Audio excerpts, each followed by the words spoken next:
Have you ever seen someone walk into a room and change the whole story without even realizing it?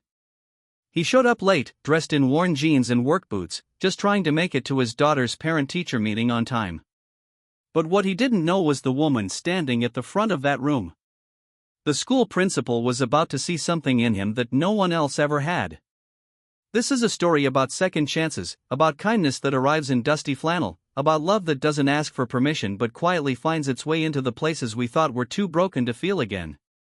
What if a single moment could rewrite your entire future? Stay tuned to find out, here on Real Stories Diary. If stories like this move you, stories filled with warmth, heart, and healing, consider subscribing to Real Stories Diary. It means the world to us, and it helps more people discover the kind of storytelling that reminds us how powerful love can be. Now, let's begin. He showed up late and dirty to the parent-teacher meeting, but the principal asked to marry him. Can you imagine a proposal born from sawdust and sincerity? Keep listening to hear how it unfolds. The chairs were lined in rows, plastic and squeaky under the weight of nervous parents. Posters of jungle animals with bold, block-lettered values, kindness counts. Be brave. Dream big adorn the walls. The hum of small talk and the faint aroma of dry erase markers filled the room. It was parent-teacher meeting night at Willow Creek Elementary School. Marianne Carter stood at the front of the room, clipboard in hand, tailored slate gray dress hugging her figure like it had been made for this very night. Her hair, a soft chestnut with faint sun-kissed strands, was pulled into a simple chignon. To the casual eye, she was the picture of composed professionalism. But beneath that calm surface, Marianne's stomach tightened in the way it always did before these meetings, part expectation, part fatigue. She glanced at the clock on the wall, 6:14 p.m. Everyone was here. Everyone except. The classroom door creaked open. A man stepped in, breathless, his hair tousled like he'd driven through a wind tunnel. He was tall, broad-shouldered, in a faded flannel shirt with sleeves rolled up and worn jeans streaked faintly with sawdust. His boots were dusty, and he smelled faintly of pine and engine oil, something honest and oddly comforting. Every pair of eyes turned to him.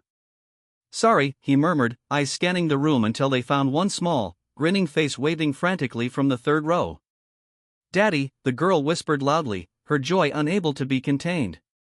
He raised a hand in apology to the group, then ducked his head and took a seat beside his daughter, his large hands folded awkwardly in his lap. Marianne didn't miss the way one of the other mothers leaned toward her neighbor and whispered.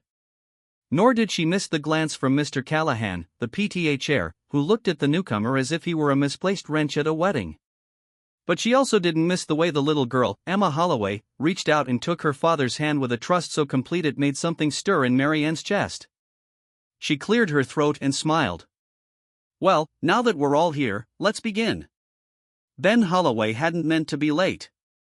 He'd been fixing Mrs. Dalrymple's leaky roof free of charge, because the woman's fixed income couldn't stretch another month. He'd lost track of time again. He hated being late, hated walking into rooms like this one, full of people who had never held a wrench in their lives, who looked at his calloused hands and assumed they knew everything about him. But Emma had been waiting, and she mattered more than anyone else in the room. As Marianne spoke eloquently, clearly, and with a passion he hadn't expected, Ben tried to focus, but his attention kept drifting. She wasn't like other principals he'd met. She didn't speak like she had something to prove. Her voice was calm, her presence grounding. She made eye contact. She remembered children's names. When she talked about the reading initiative or the music program, she sounded like she believed it could change a life. And Ben realized he believed her, too. Halfway through the meeting, Marianne invited questions. A man in a pressed golf polo raised a hand. "What's the school's plan for increasing standardized test scores?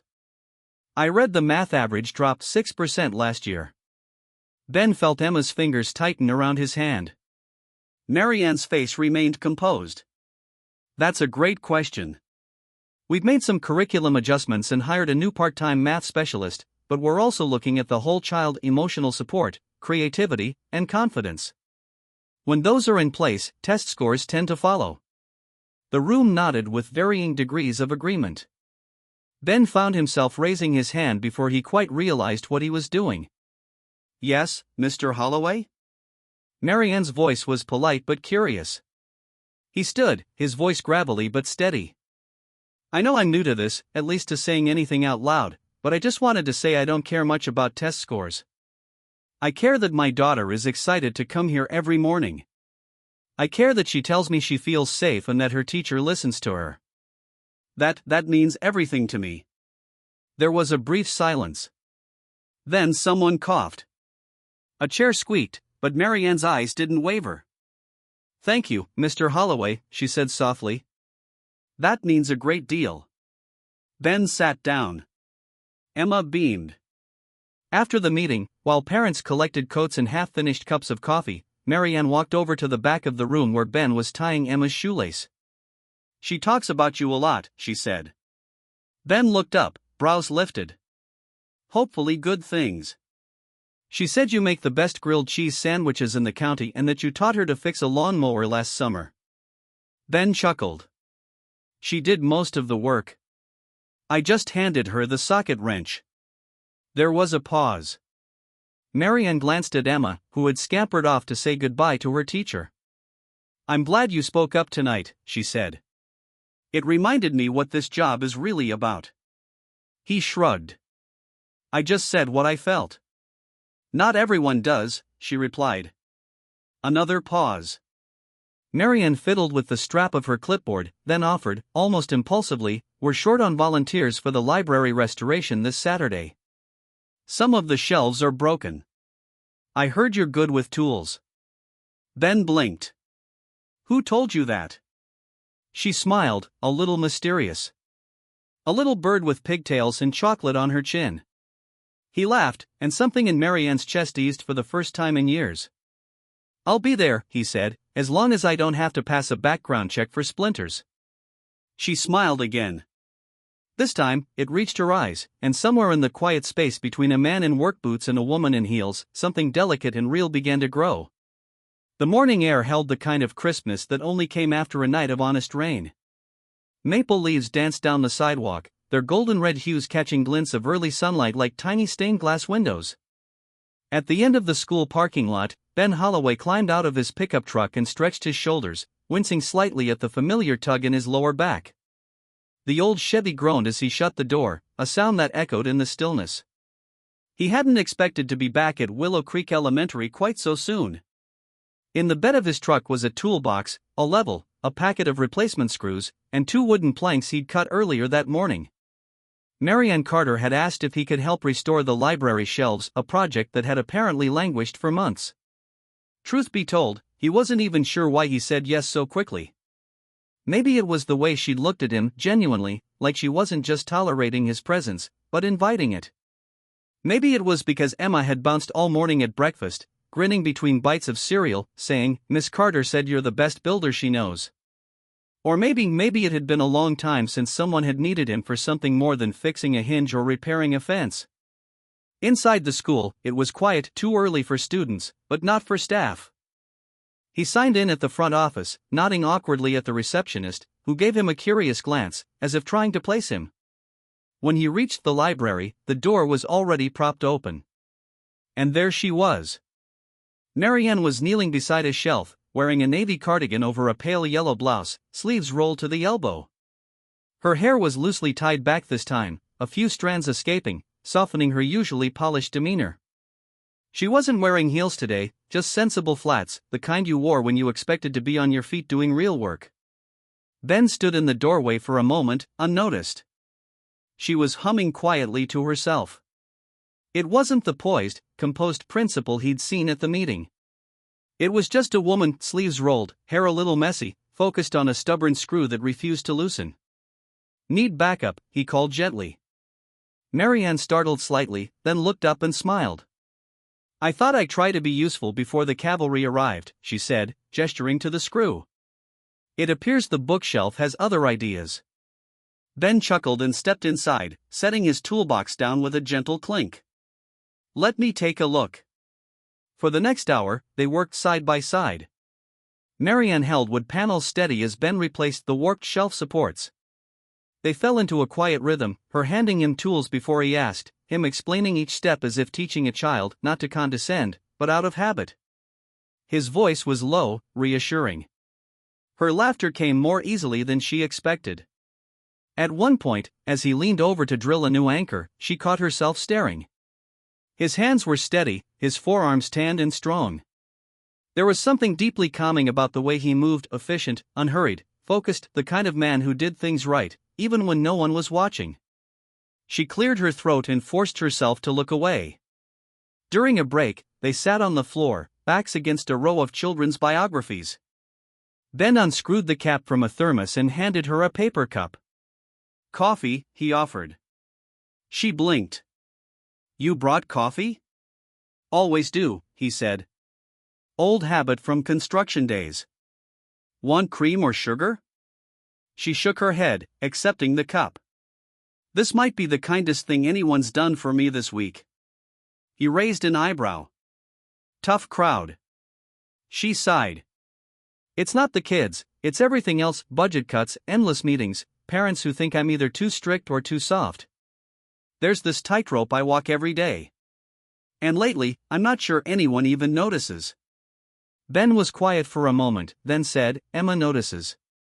Mary Ann looked at him. "She came home yesterday and said, 'Miss Carter talks like she sees your heart, not just your homework.'"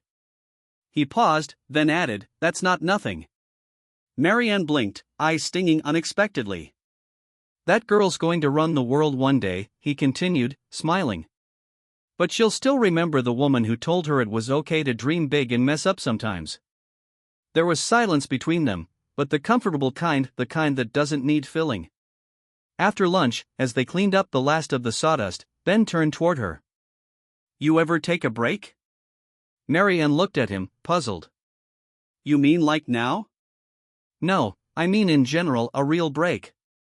You know, fresh air, no spreadsheets, something besides worrying about everyone else." She smirked. "Doesn't sound productive." "That's the point," he said. "You're allowed to just be." She considered him for a long moment. "You sound like a man who knows how to be still." He shrugged. "Takes practice." There was another pause, this one slightly heavier. "Then, I was thinking," she said cautiously. "There's a small-town fall fair this Saturday. Emma mentioned she loves caramel apples. If you're free, I mean, if you and Emma want to come by." Ben tilted his head slightly, amused. "Is that a professional invitation, Principal Carter?" She flushed. "It's an unofficial community engagement." He grinned. "We'll be there." As he gathered his tools and slung the box into the bed of his truck later that afternoon, Mary Ann stood by the library door, arms folded, watching him go. There was something about the way he waved once before driving off, one hand on the wheel, the other lifted in casual farewell. It was simple, undramatic, but something in her chest ached a little when he turned the corner out of sight. For the first time in years, Mary Ann Carter found herself wondering what it might feel like to let someone in, someone real, someone kind, someone with sawdust on his boots and a smile that made her forget to check the time. Saturday morning arrived with the scent of cinnamon in the air and the sound of tiny feet skipping across hardwood floors. Emma Holloway was up before the sun, her braids half done and her smile wide as a picnic blanket. She wore her favorite yellow hoodie with the tiny bluebird stitched near the pocket. For good luck, she had said as Ben helped her tie her shoes. Ben watched his daughter bounce between the kitchen and the front door like an excited spring. "You'd think we were headed to Disneyland," he said, sipping coffee from his chipped ceramic mug. Emma rolled her eyes like only an 8-year-old could. "Dad, it's a school library with real tools. And Miss Carter will be there." Ben raised an eyebrow. "You like her that much?" Emma shrugged. "She listens, and she smells like flowers, not the fake kind, real ones." Ben chuckled, ruffling her hair. "All right, let's not keep the real flowers waiting." The library buzzed with quiet energy by the time they arrived. Several children and parents were already inside, stacking books, wiping down shelves, and organizing bins of markers and educational games. Autumn light streamed in through the tall windows, casting golden patterns on the floor. Mary Ann stood near the back wall, her sleeves rolled again, clipboard in hand. She looked up as Ben and Emma walked in. Ben tipped his head in greeting. "Morning." It's some morning, she echoed, then crouched to Emma's level. Hey, partner. You ready for the big build? Emma beamed. Yes, ma'am. Well, your section is over here. Marianne guided her to a small corner where a few kids were sorting through picture books. Think you can lead the team? Emma nodded solemnly, like a commander taking charge of her unit. Ben leaned against the doorframe, watching the exchange. Marianne had a way of speaking to children, not at them, not over them, but directly, respectfully. She crouched when she spoke, matched their pace, gave them time to answer. It wasn't just a job to her. It was a calling. He hadn't seen that in a long time. Marianne handed Ben a short list. These are the final shelves we've got to brace today. They're still wobbly and dangerous if a kid tries to climb them. Ben looked it over. Shouldn't be a problem. I picked up extra brackets this time, she added, a hint of sheepishness in her voice. I'm learning. Extra brackets, he repeated with mock solemnity. You really are a fast learner. She laughed, brushing a strand of hair behind her ear. And I even brought donuts this time. I heard that's how you keep volunteers happy. Ben grinned. Now that's good leadership. The morning passed with a satisfying rhythm, wood clinking, drills buzzing softly, children giggling in the corners as they found forgotten books they thought had disappeared forever. Emma led a crew of 3 other second graders in creating a reading cave under the window ledge, complete with pillows and a hand-drawn sign that read, "No bullies, no loud talkers, only dreamers." Marianne crouched nearby, organizing science books, when she glanced over and caught Ben staring at the sign. Your daughter, she said, might be the next Secretary of Education. Ben smirked. Or president. She already gives better speeches than I do. Marianne hesitated, then spoke softly. She's a lucky girl, you know. Ben's smile faltered slightly. I hope so. Sometimes I wonder if I'm giving her enough, not just clothes and food, but the rest of it, the stuff you don't see. Marianne looked at him then, not at his flannel shirt or his rough hands, but at the weariness behind his eyes, the quiet ache of a man doing his best with no guarantee it was enough. You give her more than most, she said gently. I see it in the way she looks at you. Ben swallowed hard and turned back to the shelf. That's kind of you to say. It's not kindness, she said. It's just true. By noon, the room had transformed. The once dusty shelves now stood firm and clean, lined with freshly organized books. The reading corner looked like something out of a magazine, cozy, handmade, imperfect, and perfect all at once. Parents gathered near the back table, sipping cider and chatting. Children lay on their bellies with books open wide, little hands tracing the pages like maps to other worlds. Ben stood with a damp rag, wiping the last of the wood dust from a windowsill when Marianne approached. This looks amazing, she said. Ben nodded. It's starting to feel like a place where stories live again. She smiled at that. You know, I almost canceled this project. His eyebrows rose. Why? Too much work, not enough interest. I figured I'd be here alone, sorting through outdated textbooks and wondering why I bothered. And now, she looked around the room, now I remember why I said yes to this job in the first place. Their eyes met. For a moment, the noise around them faded, the chatter, the laughter, the rustle of turning pages. All that remained was a shared stillness, quiet and full of meaning.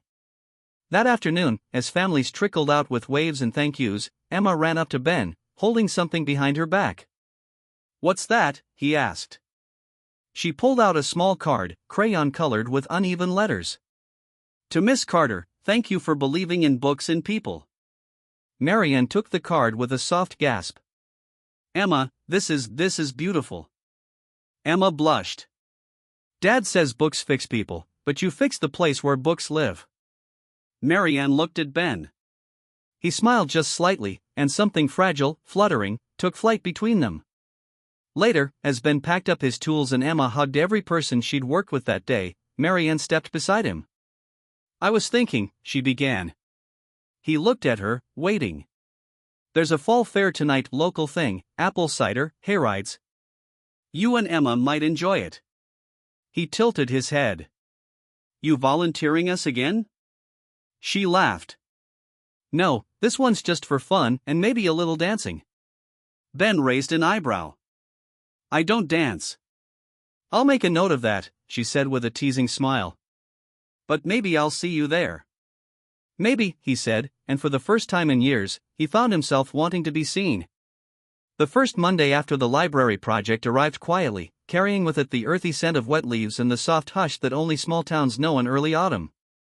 Marianne Carter arrived at school just after 7, balancing a cardboard tray of coffee in one hand and a folder full of weekly reports in the other. Her heels clicked a gentle rhythm down the hallway, echoing in the hush before the day began. The library door was still ajar from the weekend, and something drew her in. She paused on the threshold. It looked different in the morning light. The wood shelves gleamed faintly under the soft golden rays streaming through the windows. The new reading nook, the Dreamer's Cave, as Emma had proudly named it, was already sprinkled with a few crayon drawings and a forgotten teddy bear tucked between pillows. But it wasn't the decor that stopped Marianne in her tracks. It was what sat neatly on the checkout desk, a bright red apple and a folded note. Marianne set her coffee tray aside and picked up the note. It was written in blocky, oversized letters with a pink glitter pen. Dear Miss Carter, thank you for making my school feel warm. I think you're like a book, kind on the outside, but even better when you read the inside. Love, Emma Holloway. Marianne felt something give in her chest, like a crack widening in a long-sealed door. She stood there for a long moment, hand lightly resting over the words, before finally folding the note and slipping it carefully into her leather planner between pages she never wanted to lose. In room 204, Emma sat with her chin resting on one palm, drawing a map of Frentopia, a make-believe land where all teachers have wings and everyone eats pancakes on Tuesdays. Ben had dropped her off that morning with his usual lopsided smile and a reminder to be kind and eat all her lunch. But today, Emma was more excited than usual. She'd watched her dad linger at the front gates just a few seconds longer, as if looking for someone. And though he hadn't said it out loud, Emma could feel something changing, not big like an earthquake, but quiet, warm, like sunlight on a window pane. At noon, Marianne slipped into the teacher's lounge and poured herself a cup of tea. She was halfway through checking the week's lunch schedule when Mrs. Young, the third-grade teacher with a fondness for pearls and pointed opinions, sat down across from her. I heard the library looks incredible, she said, not looking up from her salad. Marianne nodded. It came together nicely. You had that Holloway fellow helping, didn't you? The way she said that Holloway fellow was sharp enough to cut through linen. Marianne kept her tone even. Yes, he donated his time and materials. Couldn't have done it without him. Mrs. Young sniffed. He's unconventional. Marianne set her cup down slowly. He's also kind and reliable and a devoted father. Mrs. Young said nothing, just picked a crouton from her bowl. Marianne stood. Sometimes the people who come in late and dusty are the ones who care the most. She left the room without waiting for a reply. That afternoon, Ben arrived early to pick up Emma. He leaned against the hood of his truck, a thermos in hand, watching the red and yellow leaves spiral down from the trees that lined the school's front yard. It was the kind of quiet moment he rarely allowed himself. He wasn't a man who made space for reflection. There was always another roof to patch, another bill to stretch, another load of laundry to do. But lately, since that library morning, he'd found himself replaying Marianne's smile in his mind like a favorite song he hadn't realized he knew the lyrics to. She made him nervous, not in the clumsy teenage kind of way, but in the way that made him hope again, and that was scarier. He hadn't hoped in years. The school doors opened, and Emma came bounding down the steps, her backpack bouncing with each stride. But instead of heading straight for him, she detoured straight to Marianne, who was speaking with a teacher by the entrance. Emma tugged gently on her sleeve. Miss Carter, she whispered. Did you get my note? Marianne crouched to her level. I did, and it was the best thing I've read in a long time. Emma's eyes lit up, and she leaned in, whispering, Dad says you read people better than books. I think he likes you. Marianne blinked. Emma's grin was mischievous but sincere. You can like him back if you want. I won't mind. That evening, Marianne sat at her kitchen table, surrounded by papers and performance reports, but her eyes kept drifting to the small pink envelope tucked between the salt shaker and her tea mug. She hadn't replied to the note, not in writing anyway, but she had an idea. She pulled a sheet of paper from her planner, the kind with thick cream stock and a soft finish. Her handwriting was always neat, left over from a mother who had once been a calligraphy teacher. She uncapped a pen, thought for a long while, and then began to write. Dear Emma, thank you for your note. Books are some of my favorite things in the world, so being compared to one is the highest compliment I can imagine. You are brave and bright and wonderfully honest. Never lose that. And tell your dad I like him, too. Sincerely, Miss Carter. She sealed the note with a small smile and set it by the door, ready to slip it to Emma tomorrow. Something was unfolding, slowly, gently, like a flower turning toward the sun. And though Marianne didn't know where it would lead, for the first time in years, she wasn't afraid of the unknown. She was simply ready. The fall fair in Willow Creek had a charm that belonged to another era. Paper lanterns hung from power lines, bobbing gently in the cool evening breeze. Local bands strummed guitars from the town square gazebo. Booths lined the sidewalks, caramel apples, kettle corn, handmade quilts, and jars of golden honey. Children darted between hay bales with painted faces and sticky fingers. The air smelled of cinnamon, wood smoke, and roasted peanuts. Ben Holloway stood near the edge of the crowd, hands in the pockets of his worn jacket, his eyes scanning for one small figure in a yellow hoodie and another taller one in navy blue. Emma had run off with her classmates minutes earlier, promising to stay where the caramel is. That left Ben awkwardly alone, trying to pretend he didn't feel out of place among the sea of couples and families in nicer clothes and cleaner boots. Looking for someone, a familiar voice asked behind him. He turned. Marianne stood a few steps away, her face glowing in the light of the overhead lanterns. She wore a wool coat the color of deep burgundy and a scarf with autumn leaves embroidered in gold thread. Her hair was down, soft waves tumbling over her shoulders. She looked nothing like the woman who commanded a school office, and everything like someone who might have stepped out of a memory you didn't know you'd kept. Ben gave her a small smile. Just keeping an eye on Emma. She said something about riding a goat. I'm pretending that's not literal. Marianne laughed. It's literal. There's a petting zoo. I already warned the staff. They stood for a moment, listening to the distant squeals of children and the soft twang of banjo chords drifting through the evening air. You're not with anyone, he asked, then winced. I mean, not that you should be, I just figured someone like you, someone like me, she teased gently. Ben scratched the back of his neck. You know, graceful, organized, wears coats that don't have drywall dust in the pockets. She looked at him with something close to fond amusement. While someone like me was hoping someone like you would show up. Ben met her eyes, surprised by the simplicity of her tone. There was no artifice, no coyness, just truth, offered like an open hand. They walked past the booths, down the quiet side streets where porch lights flickered on with the slow hush of twilight. Their conversation meandered, unhurried, like two people rediscovering language after too long in silence. Marianne told him about her college years in Eugene, where she had once dreamed of being a writer. Children's books, she said, illustrated, hopeful, whimsical. Then I interned in a classroom and realized the kids were the story. Ben spoke of working construction from 18, traveling between jobs, never staying anywhere too long until Emma was born, and the world turned small in the best way possible. They shared stories of loss, too not in heavy detail, but in glancing mentions. Marianne's husband, Tyler, had died in a car accident 8 years ago, a winter storm, a patch of black ice, and the long, echoing silence afterward. No children, just her, left to rebuild with lesson plans and late-night books. Ben had buried Emily after her illness wore them both thin. He'd been 35, with a toddler, a mortgage, and a garage full of dreams he never got to chase. But he learned how to braid hair and make pancakes that didn't burn. That had counted for something. As they walked, a hush settled between them, not awkward, but full of unsaid understanding. You ever think, Ben said finally, how strange it is that the hardest parts of your life sometimes lead you to the best people? Marianne glanced at him. I used to think it was cruel, and now, she looked up at the stars just beginning to shimmer through the tree branches, now I think it's grace unearned, unpredictable, but grace all the same.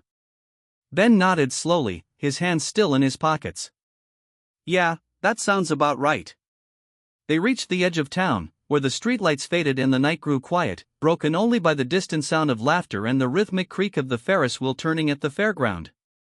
Marianne stopped near an old bench beneath a chestnut tree, its leaves rustling overhead like the whisper of ghosts.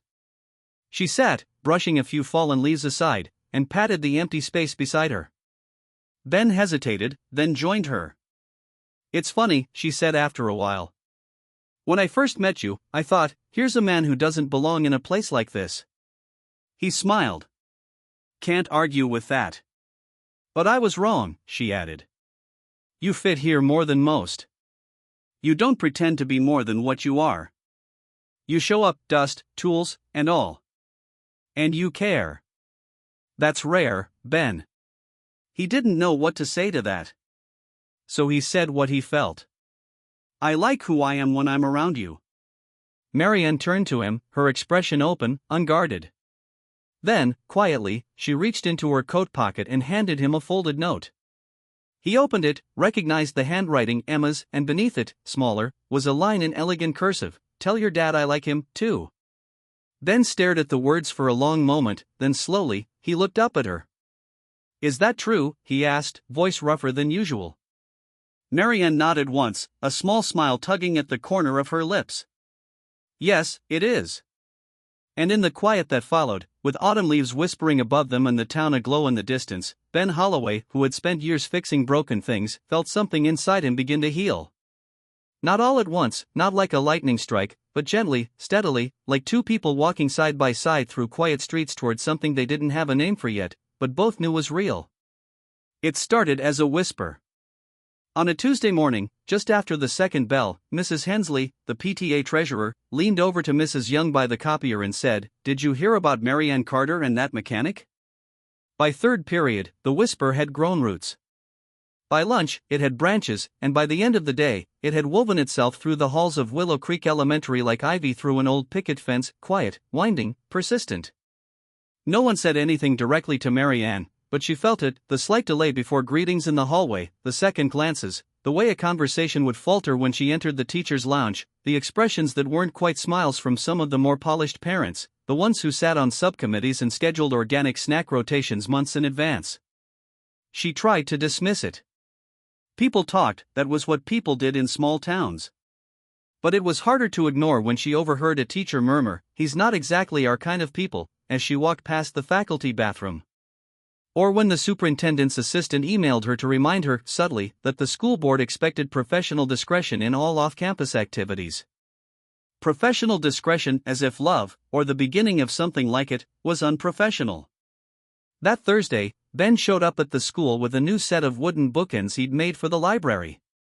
They were carved with simple patterns, waves and leaves, and finished with a warm honey glaze. Emma had helped paint them. Marianne met him by the office with a tight smile. "Hey," he said, holding the small box.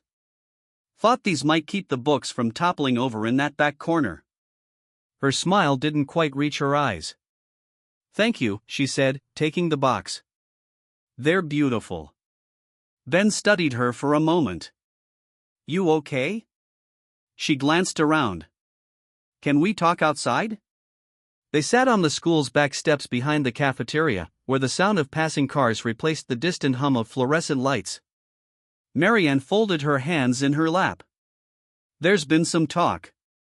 Ben nodded slowly. "I figured. You know how this town is," she said. "And this school, it doesn't take much." He looked out toward the playground, now empty save for a stray lunchbox someone had forgotten. "So, what are they saying?" "That you and I," she hesitated, then forced the words out, "that it's not appropriate, that I'm compromising my position." "That I'm not good enough," he finished quietly. Her head dropped. "I didn't say that." "You didn't have to." There was a long silence between them, not the good kind this time, not the gentle kind that came with ease and understanding. "I don't care what people say, Ben," she said finally. "But I do have to care what the board thinks, what parents think. This school means everything to me. I can't afford to lose their trust." He nodded again, slowly, painfully. So, what are you saying? I think we should take a step back, just for now, until things settle. Ben let out a breath and stood. You don't owe me anything, Marianne. I get it. It's not that I don't, she began. But he was already walking away. She sat there long after he disappeared from view, her hands clenched tightly in her lap, her heart aching with the weight of her own words. Ben didn't tell Emma. He couldn't bring himself to. But she noticed. She noticed the way he stopped checking his phone in the evenings, the way he skipped the fall market they were supposed to go to, the way he paused outside the school building before pickup, as if deciding whether to go in or just wait by the truck. One night, she asked, did I do something wrong? Ben pulled her into his lap and hugged her tight. No, Bug, he said, his voice thick. Not you, never you. Then why does it feel like something's missing? He didn't have an answer for that because he was asking himself the same thing. A week later, Marianne sat in her office, staring at the note Emma had given her, still tucked in the back of her planner. She thought about what she'd said on those back steps, how she'd let other people's discomfort take precedence over something that felt real, felt right. She'd thought she was protecting her job, her reputation. But the truth was, she was protecting herself from what? From happiness? From being seen? From the terrifying possibility that a man with rough hands and a quiet heart might actually understand her better than anyone ever had? She reached for her phone, hesitated, then dialed. Ben was in the middle of replacing brake pads on a neighbor's truck when his phone buzzed. He almost didn't answer, but he saw the name and his hand froze mid-reach. Hello? There was a pause, then, I was wrong. He said nothing, his heart beating louder than the wind rustling through the trees. I let fear speak louder than truth, she said. And I hurt you. I'm sorry. Another pause, then softer, can we talk? Ben let out a slow breath. Yeah, he said. We can talk. And in the fading light of a Thursday afternoon, the ache between them began to loosen, just enough for hope to slip back in. The rain began just after dusk, tapping against the window panes of the Holloway home in a rhythm as gentle as a memory. Ben sat at the kitchen table, a cooling mug of tea beside him, a pen in hand, and a blank notepad before him. The house was quiet, too quiet for a man who lived with an 8-year-old whirlwind. Emma was asleep upstairs, worn out from a full day of spelling bees and puddle jumping. He should have gone to bed, too. He'd patched 2 roofs that day, replaced a water heater, and strained his shoulder hauling lumber for a neighbor's porch. But his body wasn't what kept him awake. It was her, Marianne Carter, the woman who had appeared like a breath of fresh air and now lingered like the ache of something half-lost. The phone call they shared last week had been short, polite. She'd apologized. He'd listened. They both said the right things, but afterward, the space between them hadn't closed the way he thought it might. The silence felt different now, thicker somehow, not cold, but not warm either, like a door slightly ajar, unsure whether it was being opened or closed. And so Ben wrote. He didn't mean to, exactly, but as the rain fell, his hand moved. Marianne, there are things I wish I could have said to you that day behind the school, things I couldn't find the words for. Maybe I still can't, but I'm going to try. His handwriting was slow and deliberate, the kind forged from years of signing invoices and jotting hardware measurements on scraps of wood. He paused often, crossing things out, rewriting lines until they felt honest. I spent most of my life feeling like I was always a little out of place, too quiet, too messy, too ordinary for most rooms. But when I was with you, I didn't feel that way.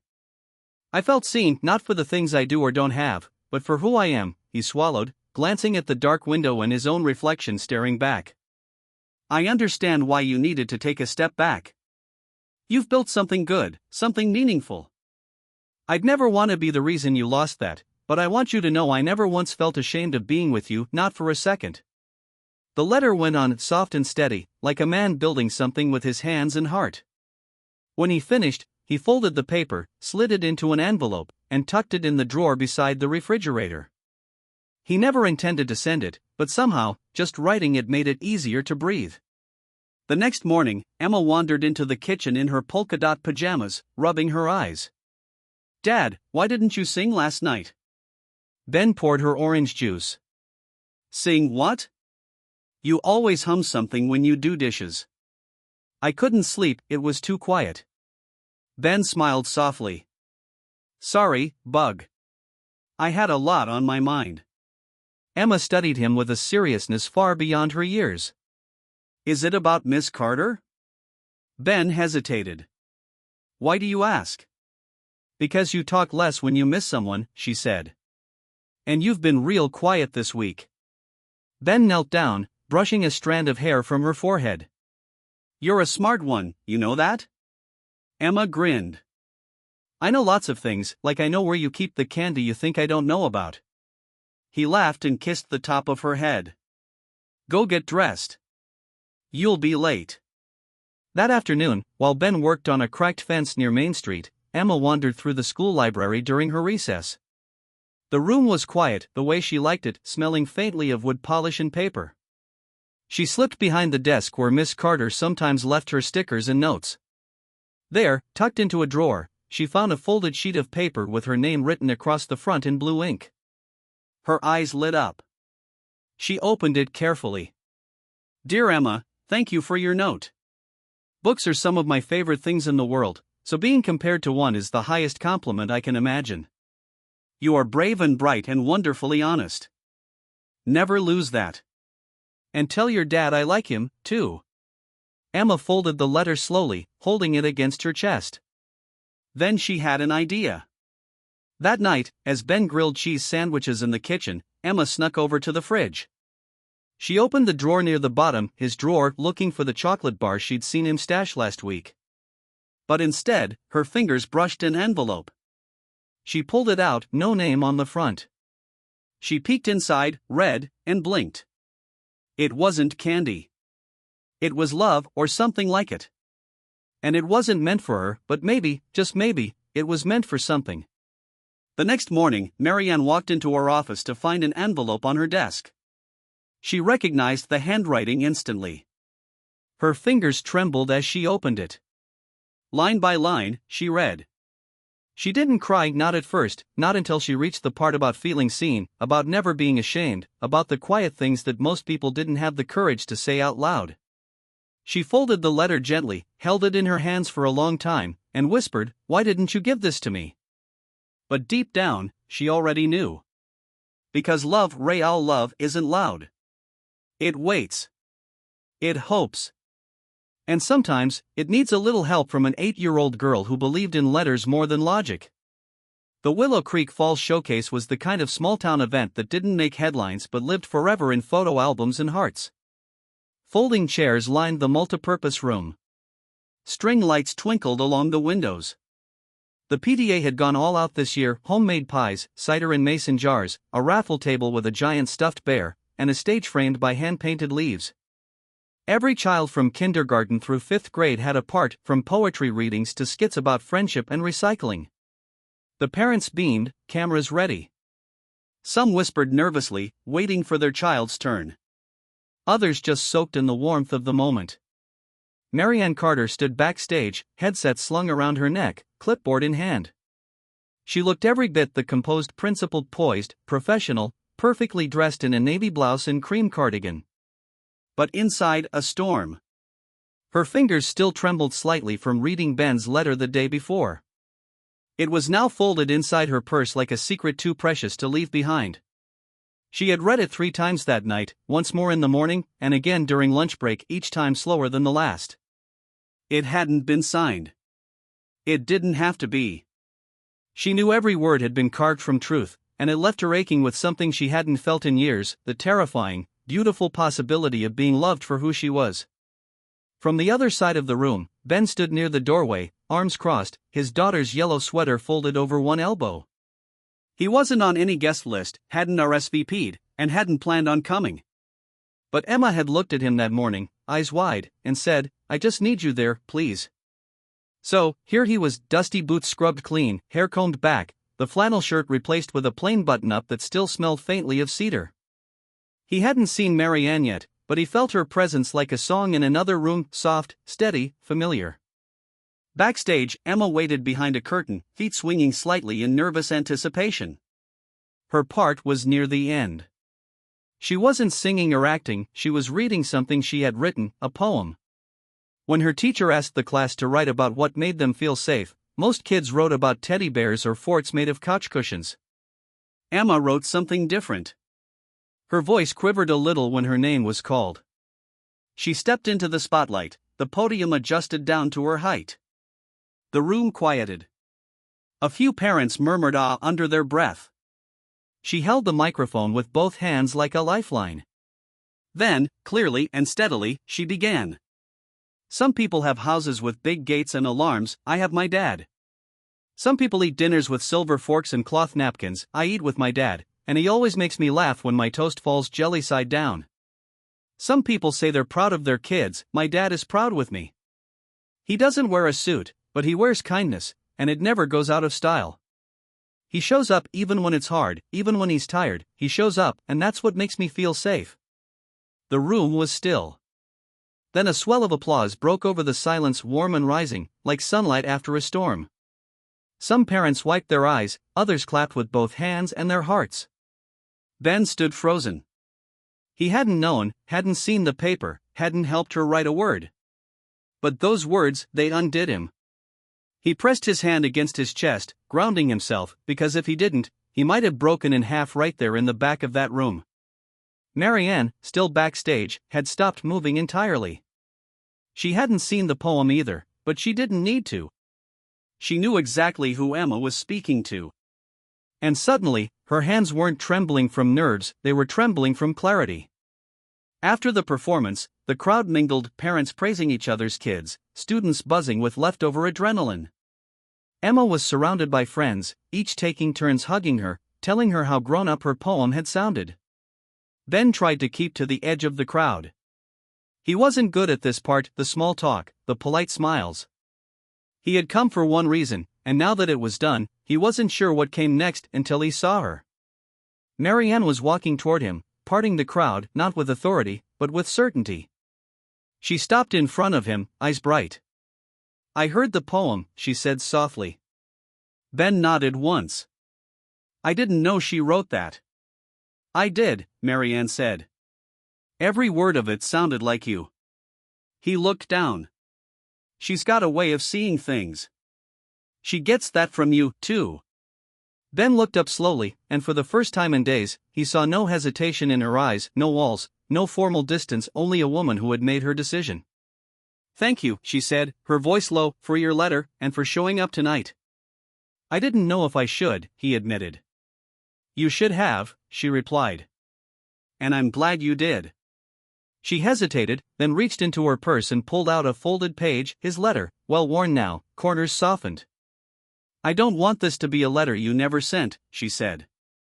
Ben blinked, unsure what that meant, until she added, "because I'm writing back with my own." Then, with a glance toward the stage where Emma still laughed with her classmates, she reached up and touched Ben's face, just a gentle brush with the back of her fingers. And in that simple touch, Ben understood. Forgiveness had been given. Hope had been returned. And maybe, just maybe, love was beginning, not loudly, not all at once, but clearly, in a child's voice, in a woman's touch, in a man who had always just wanted to show up. The multipurpose room at Willow Creek Elementary smelled faintly of lemon polish and pencil shavings. Folding chairs were arranged in neat rows, just like before. The whiteboard bore a fresh quote in bright marker: "Every child is one caring adult away from being a success story." Josh Shipp. Marianne Carter stood at the front of the room once again, holding a clipboard, once again dressed in quiet authority slacks, soft blue blouse, a silver pendant at her throat. But something had changed. In the weeks since the fall showcase, she carried herself with a new ease, a gentleness that came not from giving in, but from letting go. The parent-teacher forum was scheduled for 6 o'clock sharp. And just like before, the room began to fill 5 minutes early. Familiar faces drifted in: PTA members in structured cardigans, dads in windbreakers from their tech jobs in Medford, moms with designer tote bags and pressed smiles, but her eyes scanned for one seat, table 4, empty for now. At exactly 6:03, the door opened. Ben Holloway stepped inside. This time, he wore a clean jacket over a flannel shirt and jeans that looked freshly laundered. He didn't rush. He didn't shrink. He offered a respectful nod to a few of the parents who turned to look and sat in the same chair he had weeks earlier beside Emma, who beamed up at him with the pride only an 8-year-old could wear so boldly. Marianne's heart thudded once hard enough to catch her breath. This time, no one whispered, or if they did, she didn't hear it. She saw only him, and when she began the meeting, her voice was steady, but her eyes flicked to him more than once, not for reassurance, for connection. Ben sat quietly as Marianne spoke, but he wasn't listening to statistics or budget updates. He was watching the woman in front of the room, how her hands moved when she described the new literacy program, how her smile grew when she mentioned student creativity, how she glanced down at her notes and then back up, always grounded, always present. He could tell she'd been through storms. You don't learn to speak with that much calm unless you've had to navigate rough waters. But what amazed him wasn't her poise, it was the softness beneath it, the way she looked at the kids, the way she let herself be moved, the way she'd taken Emma's words and let them guide her back toward him. He hadn't known a heart could reopen so gracefully. When the meeting ended, parents clapped. Some asked questions, and a few drifted off to get a head start on dinner. Emma tugged on Ben's sleeve. "I'm going to go help Miss Carter clean up the projector," she said. "She always forgets to turn it off." Ben smiled. "Tell her I'm proud of her." Emma tilted her head. "You going to tell her that yourself?" He chuckled. "I might." As she skipped off, Ben rose slowly, letting the last few stragglers file out. He waited near the bookshelf where he'd once fixed a broken bracket, where this had all started. And then she was beside him, not in a rush, not with formality, just there. "Thank you for coming," she said, her voice quiet. "Wouldn't have missed it," he replied. "Table 4 is kind of special to me now." She smiled. "It's becoming legendary." They stood in the empty room for a moment, the silence warm and full. "I was nervous tonight," she admitted. "You didn't look it." "I was," she said. "But not because of the meeting." Ben's brow furrowed. "Then what?" "Because you were here, and I wanted you to see me the way I see you."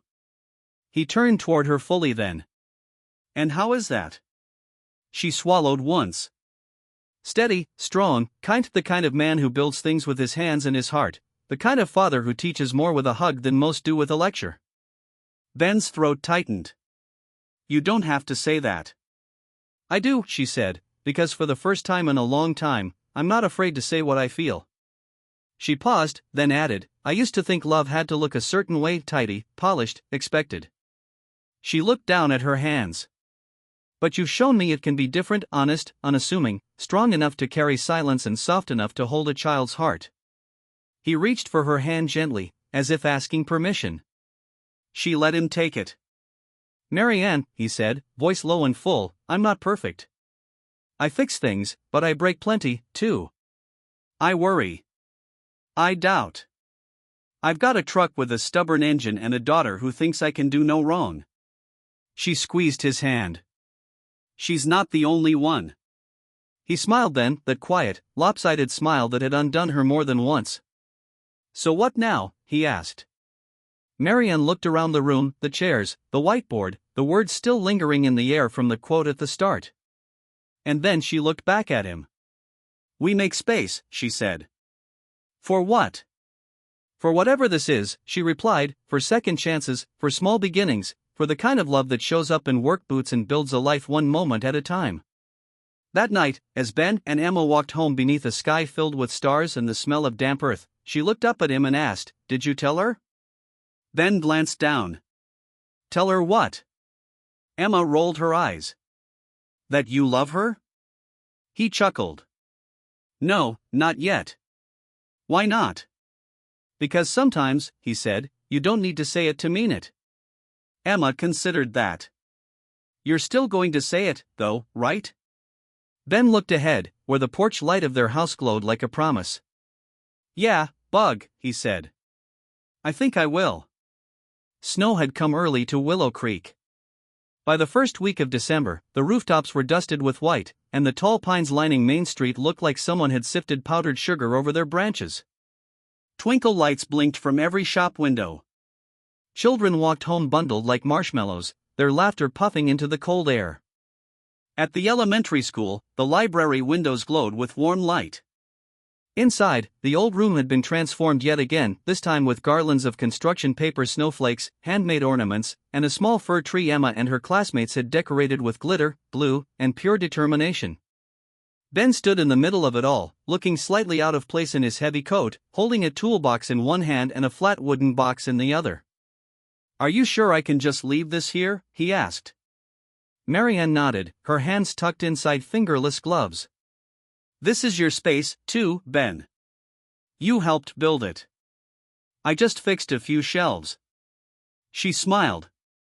"You fixed more than that." Ben looked away, clearing his throat.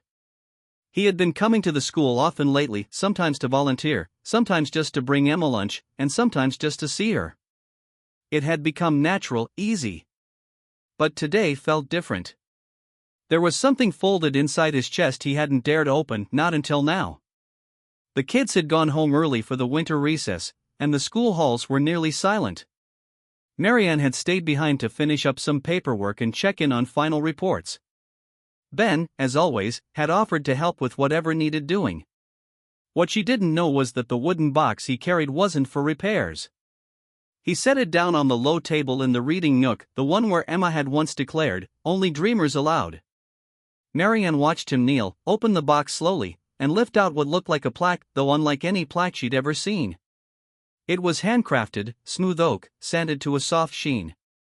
The edges were carved with tiny leaf patterns, and at the center, wood burned with care, were the words, "The Dreamer's Corner, for the kids who believe and the grown-ups who remember how." In honor of Emma Holloway and Miss Carter. Marianne's breath caught, her fingers lifted to her lips, her heart stilled. She knelt beside him. "Ben, this is beautiful." He looked at her, earnest and just a little nervous. "I wanted to give something back. You and Emma, you made a space for me here. I just wanted to say thank you." She touched the plaque with trembling fingers. "I'm the one who should be thanking you," she whispered. They knelt in silence, the soft hum of the heating vent the only sound between them. Then, slowly, Ben reached into his coat pocket and pulled out a small velvet bag. He didn't open it, just held it in his calloused palm, thumb resting gently on the drawstring. "I wasn't sure if this was the right time," he said quietly, "or the right place. But then I thought, what better time, and what better place, than where everything started?" Marianne froze. Her eyes moved from the bag to his face, and for a moment, all the air seemed to disappear from the room. Ben opened the bag and revealed a simple wooden ring. The grain of it was warm and golden, smoothed to a perfect circle. "It's not much," he said. "I made it from the backboard of an old school chair, the kind they used when we were kids. Thought it was fitting." Marianne blinked back the tears she didn't expect. "Are you asking me to marry you?" He nodded. "I am." "But you didn't even ask," she said, laughing softly through the tears. He smiled. "I was getting there." He took her hand. "Marianne Carter, you've seen me on my worst days and somehow made me feel like I was worth loving anyway. You've given my daughter a voice and given me something I didn't think I'd ever find again, a future to believe in. I don't have a lot, but what I do have, I want to share with you, every last bit of it." He looked up, eyes steady, heart open. "Will you build a life with me?" She didn't answer right away. Instead, she stared at the ring in his hand, the wood so ordinary, so meaningful. It wasn't about diamonds or grand gestures. It was about roots, about something made with care, with intention, with love. She thought of the years she'd spent alone, afraid to hope again. She thought of the evenings in her office, the silence of her home, the ache of missing something she could never quite name. And then she looked at him, at the man who never tried to impress her, only to show up, always. She leaned forward and kissed him, softly, steadily, like a promise. When they parted, she smiled. "Yes, Ben Holloway, I will." They stayed like that for a long while, sitting on the library floor beneath the glow of paper lanterns and child-made stars, the ring resting gently on her finger, his hand wrapped around hers. And somewhere between the creak of the heating duct and the distant hush of falling snow, they knew this was it. Not a grand moment, but a true one. Not flashy, but real. And sometimes, that was the most miraculous kind of love there was. The snow fell heavier on the morning of December 23rd, turning the quiet streets of Willow Creek into a winter painting, soft, white, and almost too perfect to be real. Children tugged sleds down sidewalks. Shopkeepers hung evergreen wreaths and brushed powdery drifts from window ledges. The air was brisk, clean, and full of the kind of stillness that only came when a small town slowed down for something sacred. At the elementary school, the lights glowed long past dismissal, not for a parent meeting or a fundraiser, not for a student event or district inspection. Today, the school opened its doors for something entirely unexpected: a wedding. Marianne Carter never imagined she'd walk down an aisle made of gymnasium tiles or say vows beneath a basketball hoop covered in tulle and fairy lights. But as she stood in the teacher's lounge turned dressing room, Emma beside her in a cream-colored dress with a flower crown made of pine and holly, she realized she'd never felt more ready for anything in her life. "This is crooked," Emma said, adjusting the sash on Marianne's simple ivory dress. "It's fine," Marianne whispered. But Emma shook her head with all the fierce authority of an 8-year-old who took flower girl duties very seriously. "You have to look perfect." "He's going to cry." Marianne laughed gently. "You think so?" Emma nodded. "He cries when he makes pancakes." "He's definitely going to cry when he sees you." Marianne's heart ached in the best way. She knelt, brushing a piece of hair behind Emma's ear. "I'm so glad you're part of today." Emma smiled wide. "I'm not just part of it, I started it." Marianne pulled her close, and for a moment, they held each other in a quiet that said more than words ever could. In the gymnasium, folding chairs had been draped in white linens and lined with greenery. There was no string quartet, no custom flower arrangements, no grand procession, but there were warm drinks in mason jars, smiling neighbors, and laughter echoing from every corner. The town had shown up, even the ones who once whispered, especially them. At the front, Ben stood in a dark gray vest and a crisp white shirt Emma had picked from the thrift store because it makes you look like someone on TV who gets the girl in the end. His boots were polished. His hands trembled only slightly. "Ready," someone whispered behind him. He turned and saw Nate Fields, the town's retired woodshop teacher, acting as officiant. He wore a bolo tie and carried a leather-bound copy of Leaves of Grass. Ben nodded. "Yeah, I am." The music started at simple piano notes played on the school's old upright, and the doors at the back opened. Marianne stepped forward, her hand gently holding Emma's. She wasn't adorned with jewels or a veil. Her hair was pinned in soft waves, and the dress she wore was borrowed from her late mother's cedar chest. But Ben only saw her, as if everything else disappeared. His eyes stung, just like Emma predicted. And he didn't wipe them. He let them fall, because this moment, this woman, was worth every tear. When they reached the front, Emma took her place beside Nate, handing him the ring she'd guarded all morning with the seriousness of a royal guard. Marianne stepped beside Ben, her eyes shimmering. "Hi," she whispered. "Hi," he whispered back, his voice rough. The ceremony was brief. Ben and Marianne had written their own vows, simple, like the lives they led. Marianne spoke first, her voice clear but emotional. "I spent a lot of years building a life I thought looked like success.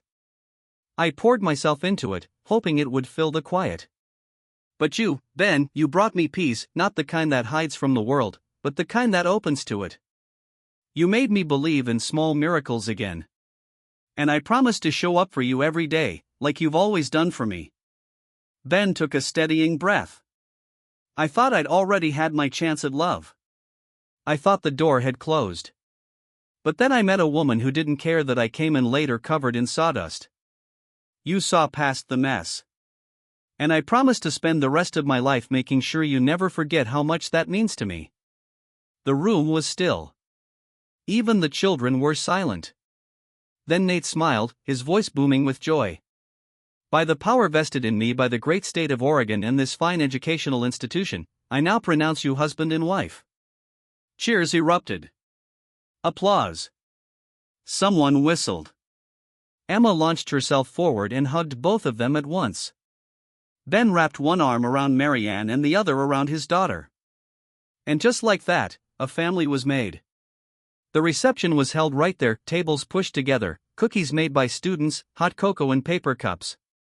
Someone put on a holiday playlist, and kids danced between chairs while parents laughed and swapped stories. Marianne and Ben shared their first dance, not beneath a crystal chandelier, but under a string of classroom lanterns, their feet moving slowly over tiles scuffed by 1,000 little sneakers. "This is the most beautiful day of my life," Marianne whispered. Ben nodded, holding her close. "Mine, too." "And it's not just because of the dress," she teased. "Definitely not," he said, leaning in. "It's the flower girl, she's got a knack for matchmaking." Marianne rested her head on his shoulder. "Let's never forget how this started." "We won't," he promised. "Some things, some people, you don't forget." Later, as snow continued to fall and the last of the guests filtered out, Ben, Marianne, and Emma stood beneath the school's entrance awning. The world was quiet again, blanketed in white. Emma tilted her face to the sky. "Think it'll stick until morning?" Ben looked up. "Looks like it." Marianne reached for his hand. "Let's take the long way home." He smiled. "We've always taken the long way." Together, they walked out into the night, no rush, no map, just the steady warmth of each other in the cold. And behind them, through the glowing school windows, Table 4 still stood empty now, but never forgotten. Spring came slowly to Willow Creek, as it always did, hesitant at first, like a child stepping into cold water. But by early April, the snow had melted from the rooftops. Crocuses had begun to peek through the soil, and the first blush of green spread across the hills like a quiet promise. Ben Holloway stood on the porch of their little cottage just outside town, holding 2 mugs of coffee, one black, one with a splash of cream. Behind him, the front door creaked open, and Marianne stepped out barefoot, her sweater sleeves pulled over her hands. "Morning," she murmured, her voice still soft with sleep. He handed her the cup. "Sun's up." "I can see that," she said, smiling. "What time is it?" "Just after 6, the birds insisted." They stood in silence for a few moments, watching as the light crept across the lawn, warming the earth, catching on the wind chimes that Emma had made from old spoons and beads. Their mornings had become like this, unhurried, unremarkable in the best of ways. Life didn't feel like something they had to brace against anymore. It just was. "Emma's already up," Ben added. "She's in the garage." Marianne lifted an eyebrow. "Working on her birdhouse empire?" He chuckled. "Last I checked, she's building one with a skylight." "She's 8. She's your daughter now, what did you expect?" "Modesty." Marianne smiled. But the weight of that word, daughter, settled in her heart like sunlight. It had been 3 months since the wedding, 3 months since she'd gone from living alone to being part of a family that spoke in laughter and quiet glances and dinner table jokes. Every day still felt new. Every moment still made her grateful in ways she didn't always have words for. That afternoon, the school hosted its annual Celebrate Reading Day. And for the first time, it wasn't Marianne standing at the front of the library, it was Emma. She wore a blue headband, a slightly oversized cardigan, and stood behind the lectern with her poem gripped tightly in both hands. The room was filled with kids, parents, and a few volunteers from town. Marianne watched from the back, her arm around Ben's waist, feeling his heartbeat slow and steady beside her. Emma cleared her throat and began. "Books are where the quiet kids find their loud, where the hurt kids find their healing, where grown-ups remember how it felt to dream, and where love sometimes hides," on page 33. There was a hush, then applause, then hugs and cookies and crayons spilled across the library floor as the children moved on to other stations. Marianne lingered near the shelves, running her fingers along the wood grain that Ben had repaired almost a year ago. It was hard to believe how much had changed in that time and how much hadn't. The wood was still warm, still strong, just like the man who had rebuilt it. Ben joined her, handing her a napkin with a half-eaten sugar cookie. "She nailed it." She really did. "You've made this place something special, you know." Marianne shook her head. "We did." He kissed the side of her temple, then looked over at table 4, the same one he'd sat at during that very first parent meeting, late and dusty and unsure of everything but his love for his daughter. "I used to think that table was where I embarrassed myself," he said. Mary Ann looked at him. He smiled. But now I think it's where my life started again. That evening, they returned home to the scent of dinner warming in the oven and Emma dancing around the living room with a book in one hand and a sock puppet in the other. Ben sank into the couch, tired in the way only a man who'd spent all morning assembling playground equipment could be. Mary Ann sat beside him, curling up with a blanket and resting her head on his shoulder. I never asked, she said softly. That ring you made me, the wood, where did it come from? Ben turned his head just enough to look at her. Old school chair, found it in the back of the library storage closet. Probably sat under 100 kids over the years. She touched her ring now, twisting it gently on her finger. It's strong, he said. Held all that weight and never broke, just like us. Just like us. Later that night, after Emma had gone to bed and the house had settled into the hush that comes only when every soul beneath its roof feels safe, Ben opened his old toolbox in the corner of the garage. He pulled out a folded piece of paper, creased and softened at the edges, the letter he had written all those months ago, the one he hadn't intended to send. He unfolded it one more time, reread the words. Then, with a smile, he tucked it into a new box, one that now held baby photos of Emma, a dried flower from their wedding bouquet, and the first crayon card Emma had ever made for Mary Ann. History, evidence, proof that good things grow slowly, quietly, from the smallest seeds. And outside, beneath a star-strewn sky, the wind moved gently through the trees, whispering secrets and beginnings and reminders that not all miracles arrive loudly. Some just sit quietly at table 4 and wait to be seen. We'd love to hear from you. Where in the world are you watching from? Let us know in the comments below. Your stories and reflections mean so much to us. And if this story touched your heart, don't forget to subscribe to Real Stories Diary for more uplifting tales of love, kindness, and second chances. Every click helps us grow this community of warmth and hope. From all of us here, thank you for watching. Until next time, stay kind, stay hopeful, and never stop believing in the quiet miracles of every day.